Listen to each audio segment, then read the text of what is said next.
My name is Catherine Miller, and today should have been the highlight of my academic journey, graduation day. I had been counting down the days for months, pouring sweat and tears into my studies to earn this moment. With each late-night study session and every exam I conquered, I felt proud, knowing my family would be there to celebrate my success. Or at least, that's what I hoped. As I put on my graduation gown, a rush of excitement flowed through me. I had double-checked everything: my cap, my regalia, and the carefully crafted speech I was going to share with the world. It was the culmination of 8 long years, and I was ready to show everyone my hard work. But as I glanced at my phone, a familiar unease crept in. I had sent countless reminders about today, but in return, all I received were ghostly silence and vague texts hinting at events and distractions that could easily overshadow my big day. It didn't help that Ryan, my younger brother, was throwing a backyard barbecue for his friends today, complete with music, good food, and laughter, the kind of scene I had long imagined would be mine. The thought of my family choosing a party for him over my graduation left a pit in my stomach. I needed them there. I craved their presence. Was my family forgetting the most important day of my life? I took a deep breath, trying to shake off the anxious thoughts. I deserved this moment, and I was determined not to let anything ruin it. As the clock ticked closer to the ceremony, I could feel a rising sense of dread buried beneath the excitement. I made my way to the auditorium, surrounded by fellow graduates brimming with joy and laughter. They shared stories of their families who had traveled from near and far to witness this milestone. I forced a smile as I stood among them, but all I could think about was the empty seats I was beginning to expect. Once inside, I took my place among the graduates, my heart pounding in my chest. My eyes darted around the room, searching for the familiar faces of my parents. I was certain that if they just showed up, everything would instantly feel right again. But each second that passed felt like a lifetime.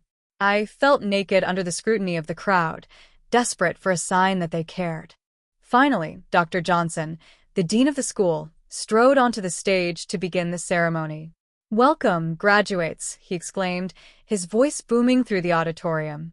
I clapped along with everyone else, my heart in my throat. How could I celebrate without my family watching me walk that stage?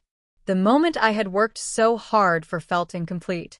As the speakers began to call out names, I felt a storm of emotions brewing inside me. My moment arrived, and I walked up to the stage, the spotlight on me. I took a deep breath, determined to make this a day worth remembering despite everything. But as I looked out into the audience, my smile faded. I spotted a table toward the back where my brother Ryan's friends were gathered, beers in hand, laughing and shouting. I blinked back tears as I imagined my family mingling with them instead of supporting me. The realization hit hard. My parents, and especially my mother, had chosen a barbecue over seeing their daughter reach her dreams. When I finally stepped down from the stage, a fake smile plastered on my face, I was met by applause, but all I could hear were the echoes of my family's absence. The world around me blurred, and I felt disoriented, as if I had just been jettisoned into another reality. A quick glance at my phone revealed nothing but neglect. No message, no call, nothing from anyone I had once relied on for support. The bitterness coursed through me, leaving a trail of pain that felt too deep to ignore. I needed to confront this cold truth. My family had abandoned me on what should have been a triumphant day. With a heavy heart, I made my way to the parking lot after the ceremony, feeling hollow. I didn't just want to disappear. I needed to. That day was supposed to mark the beginning of a new chapter in my life. But the reality I faced was that I was always going to remain in the shadows of my family's attention. What was I to do now? Stay and play the part of a forgotten daughter, or finally let go of the hope that they would ever change? The decision was drawing closer. All I knew was that I wouldn't allow this pain to define me. As I sat in my car, staring out at the bustling streets of Boston, I felt like I was in a fog. The graduation ceremony had ended, but the isolation that engulfed me had just begun. I gripped the steering wheel tightly, willing myself to breathe.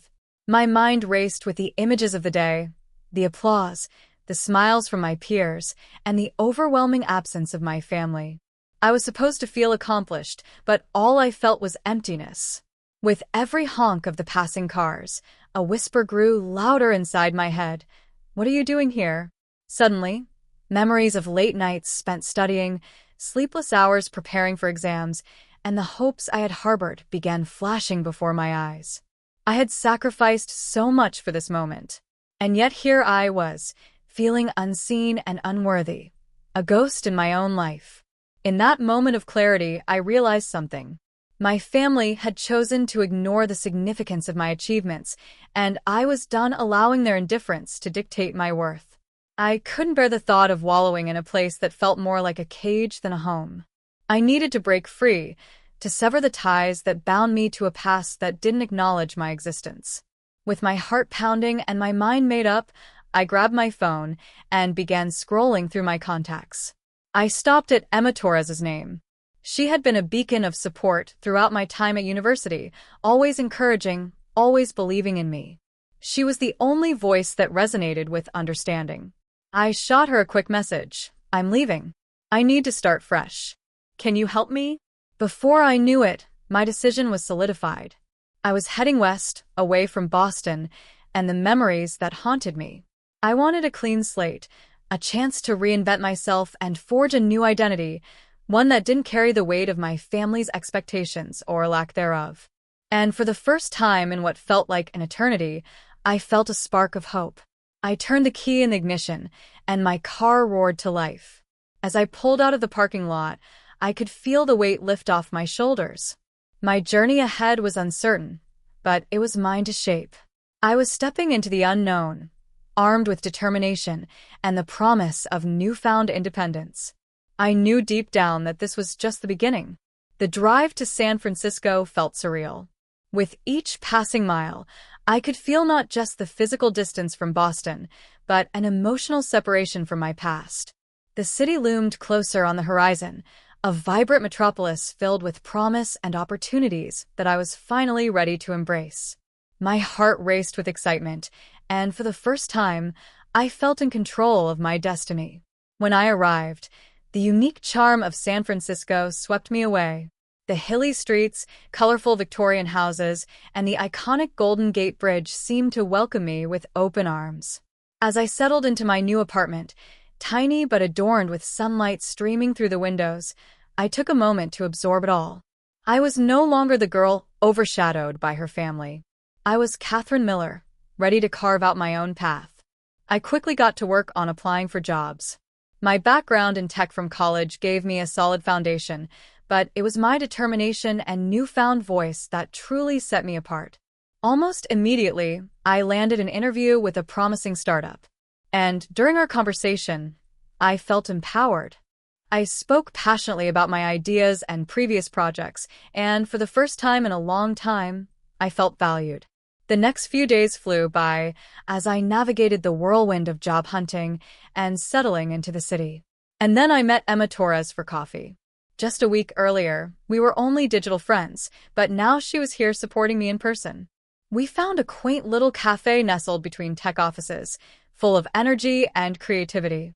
"Honestly, Kathy, I can't believe you're actually here," she said, her eyes bright with excitement. "You did it. You left and started anew. That's incredible." As we shared our stories over steaming cups of coffee, I opened up about my hopes and fears. Emma listened, never once interrupting, and instead she offered encouragement and her own dreams for the future. It felt refreshing to share that space with someone who truly understood. Before long, news hit. I got the job. The company was launching a new tech product that aimed to make life easier for urban dwellers.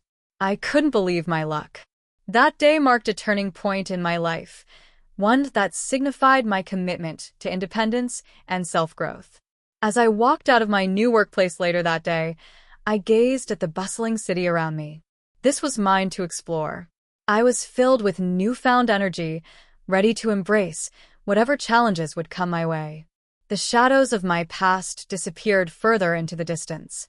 For the first time, my heart felt light. I had taken bold steps, closing the chapter on a painful history. And as I embraced this new life, I finally understood that I was the author of my narrative. I was free, and the world awaited my next move. Just as I was settling into my new life in San Francisco, the unexpected began to knock at my door. My job at the startup was exhilarating, and I was fully immersed in the fast-paced world of tech. But even as I flourished professionally, there was an undercurrent of tension brewing beneath the surface. A week into my new role, I came into the office early to prepare for a team meeting. My thoughts were racing with ideas, and I was eager to present my work on the new product launch. As I poured coffee into my cup, I overheard snippets of conversation from colleagues in the break room. They were laughing and reminiscing about their families, telling stories that sounded so familiar, stories I used to belong to. It struck me like a bolt of lightning. Though I had done the hard work to distance myself from my family, in moments like these, it was clear that the echoes of my past still lingered. I thought about my graduation day and the emotional void left by their absence. I had planned to leave everything behind, but the weight of that unresolved pain was still clinging to me. Later that day, as I sat in the meeting room, I realized that I was becoming part of a new family at work. But vulnerability still loomed overhead. Listening to my boss Tony and my coworker David banter about family gatherings brought my old wounds back to the surface. As the meeting progressed, I tried to focus on the tasks at hand, contributing to discussions about user experience and design specifications. But I felt a nagging thought push into my mind. What would my family think of me now? Were they even aware of my new success? It was frustrating realizing that despite my best efforts, I was still entangled by their memory. After a particularly intense day, as I walked home through the vibrant streets filled with the delightful chaos of city life, I turned my thoughts towards Emma.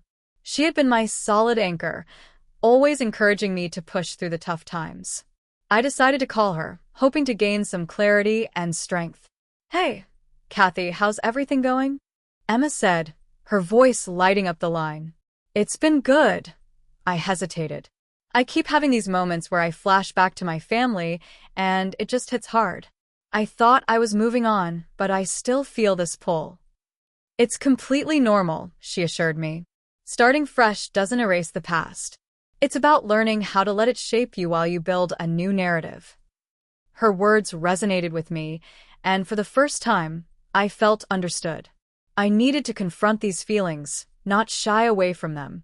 Acknowledging my past was part of truly moving forward. As I ended the call, I felt somewhat liberated. I realized my past experiences had made me who I was now, giving me strength and wisdom. I didn't need to forget or erase. I just had to accept. The next morning, with renewed determination, I approached the day ready to take on both challenges and shadows alike. I was ready to honor my past while stepping confidently into my future. Nothing would hold me back. I was ready to earn my place in my new world. A few weeks flew by as my footing in San Francisco grew steadier. I had developed a solid routine at work, forged friendships with Emma, and was making strides towards my goals. Still, a nagging feeling lingered, a sense that perhaps I was evading an important part of my journey, the unresolved pain with my family. Then came the news that prompted me to confront that pain head-on. My grandmother, the one person in my family who always saw me, had passed away. The funeral was scheduled in Boston. And despite all my efforts to distance myself from my past, the gravity of that moment pulled me back into its orbit. As the day approached, I found myself in a whirlpool of emotions. My heart ached with sadness for the loss, but it also fluttered with anxiety about facing the family I had tried so hard to escape. Part of me wanted to attend the funeral to share my grief with others. The other part was terrified of being reminded of the hurtful moments that led me to leave in the first place.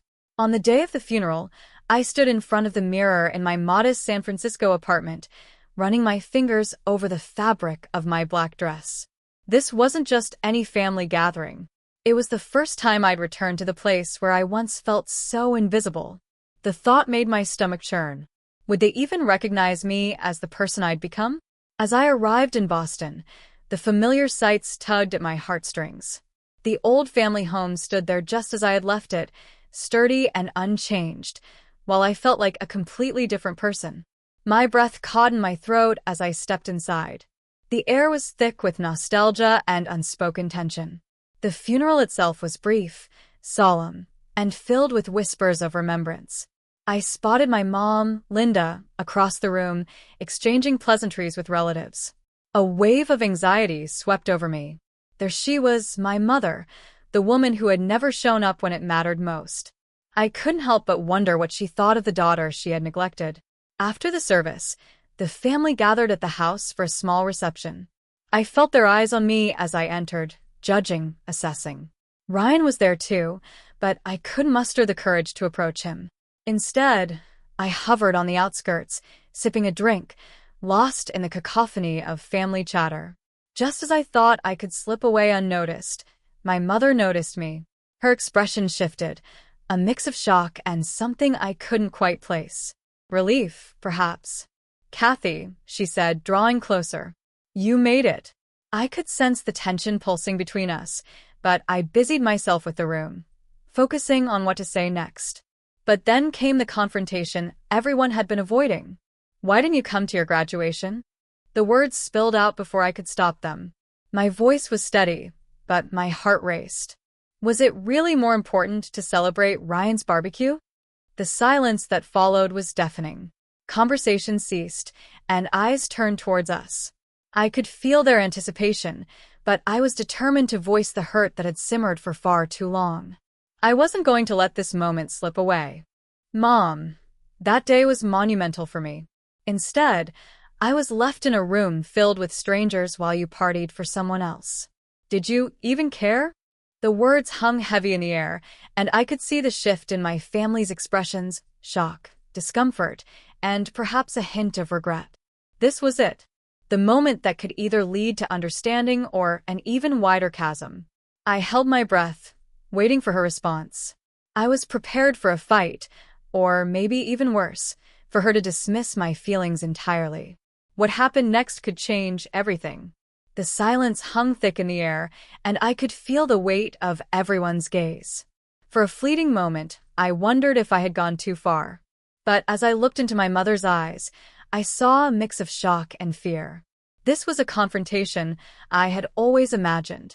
But now that it was happening, I felt a rush of adrenaline and determination. "Did you even care?" I repeated more softly now, my voice trembling slightly. "Not just about graduation, but about me. Did you ever think about what it felt like to be overlooked? To always be the one in the background waiting for acknowledgement?"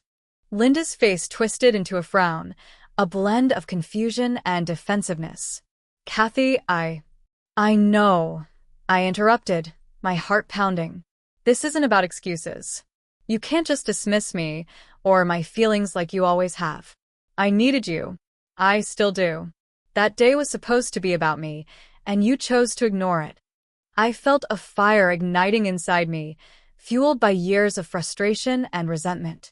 I had navigated my path to independence only to find that my family was still a looming presence in my life. It was time to stop allowing their actions to dictate my emotions. The room was silent except for the soft shuffles of family shuffling around uneasily. I could see Ryan watching us, his expression a mixture of concern and contemplation. This moment wasn't just for me. It was for every silent scream I had swallowed over the years. I packed up my life and left for San Francisco because I couldn't bear the thought of living in your shadow anymore. And while I'm starting fresh, a part of me is still broken because I wanted my family to celebrate that journey with me. Tears pricked at the corners of my eyes, but I forced them back. I didn't want pity. I wanted understanding. But now I'm realizing that I can't keep holding on to the hope that things will change. You've shown me time and time again that you value others more than me. And it hurts. It's beyond painful. My mother opened her mouth, but no words came out. She looked around the room as if searching for support from the other family members. Shouldn't she be the one comforting me? Finally, she found her voice. "Kathy, I never meant to hurt you. I thought you were happy doing your own thing. I thought graduation would be just another day." "Just another day?" I exclaimed, the heat rising. For me, it was the culmination of years of hard work and sacrifice. "But it's clear that I will never be enough for you." My achievements mean nothing if you can't even bother to remember when they are. At that moment, I realized I wouldn't find what I had once hoped for, reconciliation or even acknowledgement from my family. Instead, I was faced with the hard truth that I had to let go of this chapter for good. With a deep breath, I leaned back, resisting the urge to plead or argue further. I'm done fighting for your attention. I'm moving on with or without you. I don't want to continue this charade. I turned to leave, a mix of sorrow and relief washing over me. As I walked to the door, I could feel all eyes still on me. But this time, it didn't disturb me.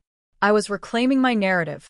"Goodbye, Mom," I said softly, the finality of my words reverberating in my chest. "I hope one day you understand." Stepping outside into the fresh air, I realized that I had freed myself from the bindings of resentment and disappointment. I was ready to step into my future, unburdened and unapologetic. San Francisco awaited me with open arms, and I was determined to find my place in the world, a place where I would finally be valued for who I am. The morning of graduation started like something out of the life I thought I was living. I lined up my makeup on the bathroom counter, rehearsed my smile in the mirror, and checked my phone for the 10th time. No new messages, just the last one from my mom the night before. "We're so busy getting everything ready for today. Don't stress, okay?" She'd added a smiling emoji and a little heart. She didn't say what everything was. She didn't ask how I felt. I filled in the rest of the sentence myself, getting everything ready for my big day. That was the only thing that made sense. Outside the venue, clusters of families formed around the steps, holding bouquets and handmade signs. I stood off to the side, clutching the edge of my gown, refreshing my messages again and again, like somehow the act of looking harder might make her appear. Nothing. I typed, "Where are you guys sitting?" Then hovered over the send button. I deleted it. I didn't want to sound needy. I told myself they were probably stuck in traffic. Maybe parking was a nightmare. Maybe they were already inside and just hadn't checked their phones. How do you admit to yourself that the people you love might simply have chosen not to come? Inside the auditorium, I scanned the rows of seats while the dean welcomed everyone. I tried to match every empty chair with a story that wasn't mine. Maybe they were in the restroom. Maybe they were late. But when the speeches dragged on and the seats where my family should have been stayed empty, denial started to taste like poison. Then my phone buzzed in my pocket. I palmed it under the folds of my gown and glanced down. A photo from my aunt's social media popped up on my lock screen, tagging my mom. My brother stood in the center of their backyard. A plastic "Congrats Grad" banner behind him. He wasn't graduating from anything. It was just a party. My mom stood beside him, laughing as she held up a plate stacked with food. The timestamp on the picture matched the exact moment I was supposed to walk across the stage. I stared at the screen until my name was called. Walking across that stage, the applause sounded distant, muffled by the roaring question in my head. If this isn't enough for her, what will ever be? I shook hands, forced a smile for the camera, and walked back to my seat, holding a diploma that suddenly felt like a receipt for a deal that only I had honored. After the ceremony, the crowd spilled onto the lawn. Parents wrapped their arms around their kids. Friends hugged, cried, posed for pictures. I stood alone at the edge of it all, clutching my diploma case like a shield. I called my mom. Straight to voicemail. I called again.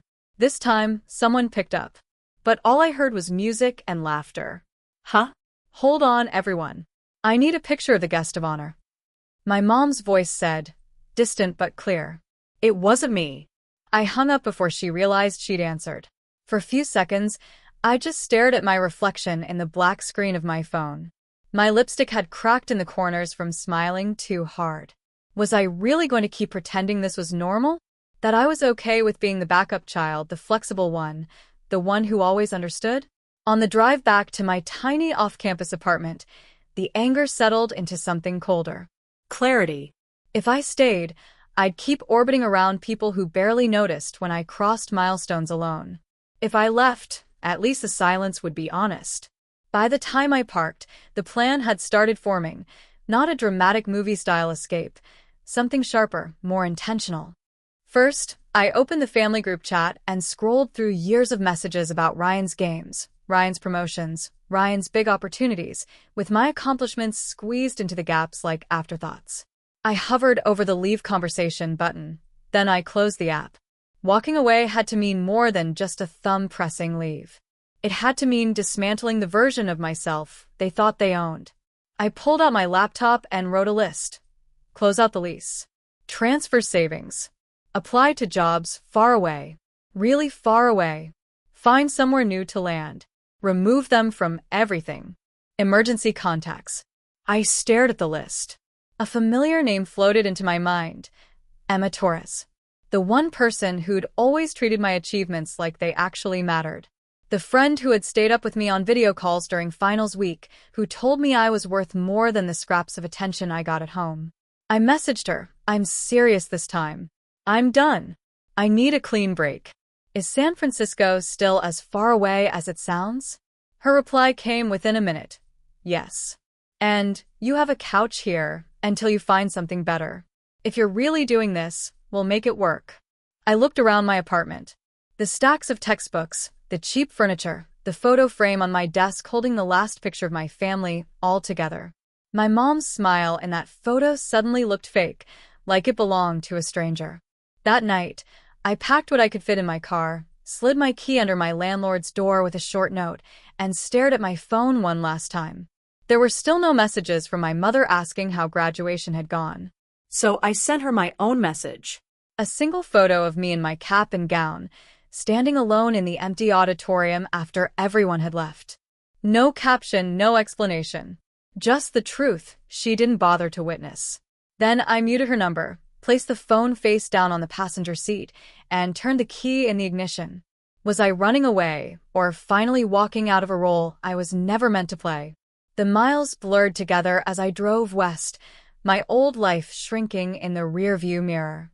Every state line I crossed felt like another invisible cord snapping, another tie to my mother loosening.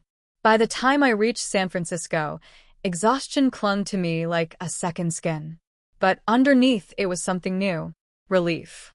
Emma met me in front of her apartment building, barefoot in mismatched socks, arms open wide. You actually did it, she said, pulling me into a hug that lasted a beat longer than casual. You really left. What was I supposed to do? I replied. Wait around for her to remember I exist? Emma didn't argue. She didn't try to defend my mother or remind me that family is everything. She just helped me carry my boxes up the narrow stairs and cleared a corner in her living room for my suitcase and folded clothes. The first week was a haze of logistics. I applied for jobs during the day, sent out my resume to every tech company that would take a chance on a fresh grad, and spent the evenings rewriting my life on paper. Emergency contact. Emma Torres. Next of kin. Not applicable. Permanent address. San Francisco, California. Every form that used to have my mother's name on it became a small ritual of erasure. My pen hovered over the boxes where I used to write Linda Miller, and I crossed them out with a kind of quiet satisfaction. If she wasn't going to show up when I needed her, she didn't get to be the person the hospital called if I ended up in a ditch. It took 3 weeks of interviews, rejections, and waiting. But eventually, I got an offer from a mid-sized startup building tools for urban planning. It wasn't glamorous, but it was mine. When the recruiter called to say, "We'd like to bring you on board," I almost asked if she was sure she had the right person. At the office, introductions came with the same small talk. Where are you from? What brought you here? Do you miss your family? I'm from Boston, I would answer. I needed a change. It was complicated back home. Most people nodded and let it go. A few pushed, but I'd perfected the art of the polite deflection. How do you explain that your mother abandoned you on your graduation day without sounding like you're exaggerating? At night, I sat on Emma's couch scrolling through my photos. I started deleting. First went the easy ones, blurry selfies, duplicate shots, random screenshots. Then I went after the images that hurt. My mom hugging Ryan at his birthday while I stood in the background. My mom cheering at his games. My mom smiling in the front row of his events. While my photos from award ceremonies were selfies in bathroom mirrors because no one was there to take them. One by one, I removed them from my phone, from my cloud, from my social media. I didn't rage delete. I curated. I left evidence of my life, my projects, my late-night coffee runs during finals, my new city. I erased her. Not because I wanted to pretend she'd never existed, but because I refused to keep preserving a version of her that had never truly shown up for me. Sometimes I'd stop with my finger hovering over the delete button and ask myself, if I erase this, am I lying about what happened or finally telling the truth about what mattered? I kept one photo, my grandmother and me, standing on her porch, her arm looped through mine. She was the only person who had ever looked at me like I was enough, exactly as I was. I slid that photo into the corner of my mirror. San Francisco slowly became a life. A key card that actually opened doors. Meetings where people listened when I spoke. Pizza nights with Emma and a few coworkers. Mornings where I woke up and didn't immediately check my phone to see if my mom remembered I existed.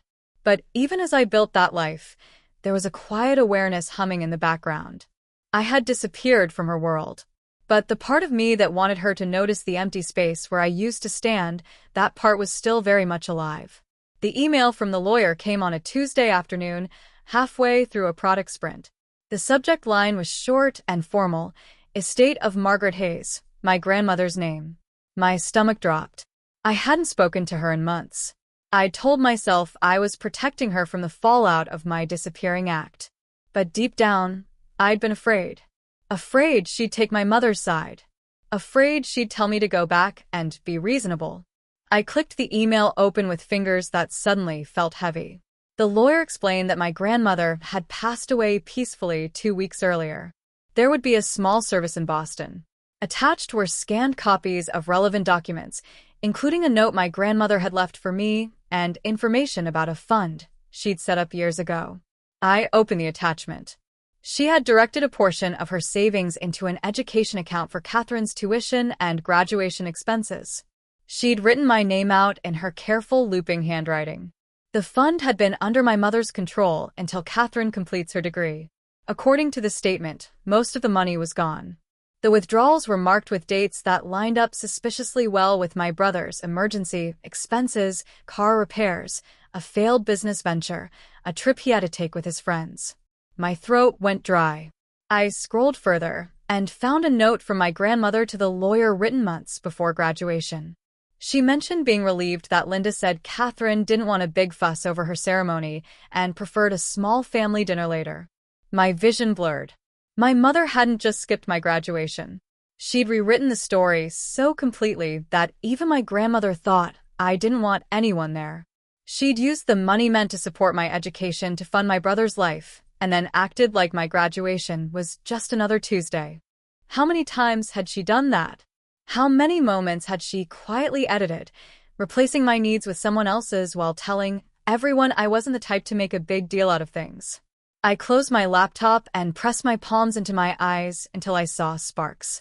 When Emma came home that night, she found me sitting at the kitchen table, surrounded by printed pages. "What happened?" she asked, dropping her bag and sitting across from me. I slid the documents toward her. She told my grandmother I didn't want them at graduation. She used the money Grandma left for me for my degree for Ryan. And then she threw him a party the same day I walked across the stage alone. Emma read in silence, her jaw tightening. "What do you even call that?" I asked. "Neglect, manipulation, theft. How do you take your own child's moment and hand it to someone else and then sleep at night like nothing happened?" Emma met my gaze. "What do you want to do?" For the first time, my answer wasn't a shaky, "I don't know."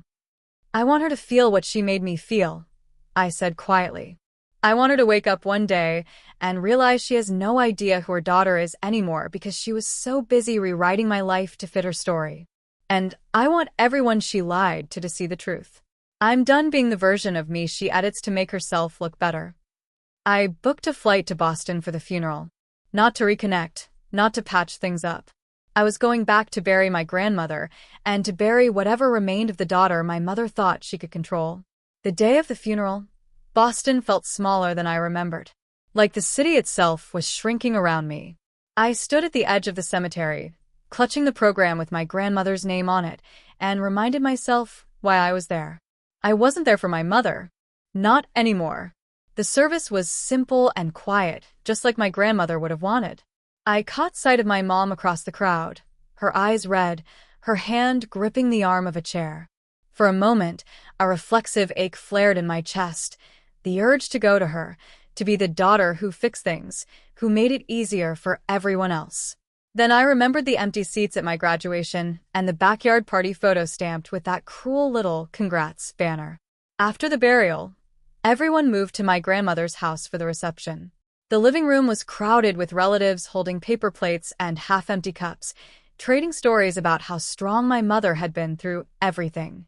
"She's had such a tough year," one aunt said. Between Ryan's setbacks and Catherine going wherever she went, Linda told us Kathy didn't even want a ceremony. Can you imagine? My ears rang. I stepped into the doorway. "That's not what happened," I said. Heads turned.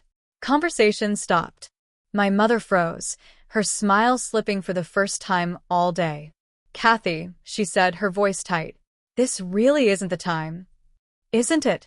I asked. "Grandma spent years saving for my education and my graduation. She trusted you to handle that money. She thought you were supporting me. She thought I didn't want anyone at my ceremony because you told her that." A murmur rolled through the room. My aunt's eyes widened. My mother's face went pale. "You're misinterpreting." I pulled the printed documents from my bag and placed them on the coffee table. "These are Grandma's instructions. And these," I said, flipping to the statements, "are the withdrawals you made on the same dates you posted photos from Ryan's emergency, trips, and parties." I reached for the remote and turned on the TV.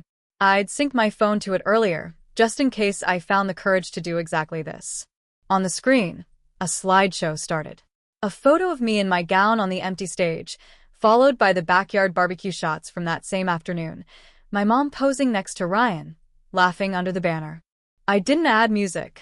The silence was loud enough. While I was walking across that stage alone, I said, "This is what my mother was doing. And she told Grandma I didn't want her there. She told all of you that too, didn't she?" I let the question hang. My uncle cleared his throat. "Linda, is that true?" My mother opened her mouth, closed it, and then forced a laugh that sounded brittle. "This is ridiculous. You know how dramatic Kathy can be." She left. She didn't even tell us she was going to San Francisco. What were we supposed to do? "Show up," I said. "That's what parents do. And if you couldn't, you could have told the truth instead of turning me into the ungrateful daughter who didn't want to fuss." I turned to the room, not just to her. I disappeared because staying meant letting her keep rewriting my life, using my story as a prop for hers. So I erased her from everything, papers, forms, photos, because she erased me first. For a long moment, nobody spoke. Ryan shifted uncomfortably, avoiding my eyes. My aunt looked down at the documents again, her lips pressed into a thin line. I could see it sinking in. The money, the lies, the gap between the mother my family thought they knew and the one who had quietly chosen a party over her daughter's graduation. My mother's voice cracked. "You don't understand what it's like to hold everything together. I did what I had to do for this family." "Did you?" I asked. "Or did you just do what made you feel important? Because here's what I'm doing for myself now." I pulled a slim folder from my bag and opened it. "These are the forms removing you as my emergency contact, as my beneficiary, as my point of contact for anything involving my life. I've already filed the paperwork in San Francisco to change my last name to Grandma's maiden name. After today, legally and emotionally, we are done." A few people gasped. Someone dropped a plastic cup. "Is this revenge?" I asked quietly, more to the room than to her. "Maybe. But it's also protection. I'm not going to keep bleeding for someone who calls my dreams just another day." My mother stared at me, her expression crumpling in slow motion. I could see it in her eyes. The moment she realized I wasn't bluffing, that there would be no late-night phone call where I apologized for overreacting, no quiet return with my tail tucked between my legs. I was already gone. This was just the part where I made her watch. Without another word, I turned off the TV, gathered my folder, and walked toward the door. The hallway seemed longer than I remembered, lined with framed photos of birthdays and holidays. I noticed how few of them I was actually in. At the threshold, I stopped and looked back one last time. "Goodbye, Mom," I said. "I hope someday when you're wondering why your daughter doesn't call, you remember that you were the one who taught me how to disappear." Then I stepped outside, closing the door behind me on the life I'd finally decided to erase. Back in San Francisco, everything looked the same. Same bus stop, same corner coffee shop, same dent in Emma's couch cushion where I always sat. But I was different. The funeral, the confrontation, the slideshow, it all replayed in my mind like a movie I'd finally reached the end of. For the first time, there wasn't a scene I wished I'd handled differently. I had said what needed to be said. I had shown what needed to be seen. Now it was about follow-through. The name change paperwork took months to process, but the act of filing it felt like flipping a switch. I signed the forms with a steady hand. Catherine Hayes, my grandmother's last name.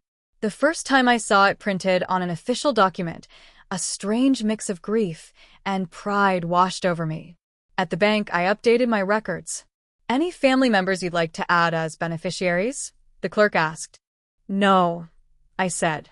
"Not right now." At the doctor's office, I filled out a new intake form. "In case of emergency, notify." I wrote Emma's name again, then added the name of a colleague who had quietly become a friend. The line that used to say "Mother" stayed blank. I went through my phone, removing my mother's number from everything: my rideshare account, my HR file, my list of trusted contacts. I changed my email, set filters to send anything from her directly to a folder I labeled Archive, and then muted notifications for that folder completely. Erasing her wasn't a single dramatic gesture. It was a series of small, deliberate choices, name by name, form by form, memory by memory. One night, Emma found me sitting on the floor surrounded by shoe boxes of old photos and notebooks. "You sure you're okay?" she asked, leaning on the door frame. "I'm not burning anything," I said. "I'm just sorting." I made 2 piles. Pile 1. Moments that still felt like mine, laughing with friends, school projects, the time Grandma and I baked a cake so badly it collapsed in the middle, and we ate it straight from the pan. Pile 2. Moments that only reminded me of being an accessory in my own life, standing behind Ryan in family photos, sitting off to the side while my mother poured herself into his latest crisis. I put the second pile back into the shoebox, taped it shut, and slid it to the back of my closet. Not destroyed, just out of reach. "Do you ever worry you're going to regret this?" Emma asked quietly. "Every day," I admitted. "But I also regret every time I waited for her to change." At some point, you have to decide which regret you can live with. Weeks turned into months. Life, real, ordinary, complicated life, started to fill the spaces that anger used to occupy. Work got busier. I led my first project. I laughed more easily. Sometimes I even went a whole day without thinking about my mother at all. And then one afternoon, an email slipped past my filters. The subject line was just my name. I stared at it for a long time before opening it. It was from my mother. No greeting, no apologies, just a few lines. She said she'd heard about the name change. She said the family was concerned about me. She said she hoped I would come to my senses and remember where you belong. I read it twice, waiting for the old guilt to flare up, for the urge to fix everything to pull me back in. It didn't. Instead, I thought about that empty row of seats on my graduation day, about the photo of her laughing over a grill while I crossed the stage alone, about my grandmother's careful handwriting on those documents, and the trust my mother had treated like an ATM. I hit reply and typed one sentence. "I remember exactly where I belong, and it isn't where I'm treated like I don't exist." Then I deleted the draft instead of sending it. Some messages don't need to be delivered to be true. I archived her email, re-enabled the filter, and went back to my work. People like to say revenge is about hurting someone the way they hurt you. Maybe that's true for some. For me, it was about making sure my mother had to live with the silence she created, without the comfort of pretending it was my choice all along. I didn't send dramatic ultimatums. I didn't show up on holidays to argue. I simply stopped being available for her version of the story. I changed my name, my contacts, my future. I erased every official trace of the daughter she hadn't bothered to show up for. And in doing so, I finally saw myself clearly. Sometimes late at night, I catch myself wondering what she tells people now. Does she say I'm busy? That we grew apart? That I'm going through a phase? Then I remember, I don't have to know. Her narrative doesn't rule me anymore. I still have scars from the girl who stood on that stage searching for a face that never appeared. But I also have something she never gave me, a life where my worth isn't measured by how convenient I am to someone else. If you were in my place, if your mother abandoned you on the day you finally earned your moment, would you keep waiting in that auditorium for her to show up? Or would you walk out, close the doors behind you, and start erasing her from a story she never truly cared to be part of?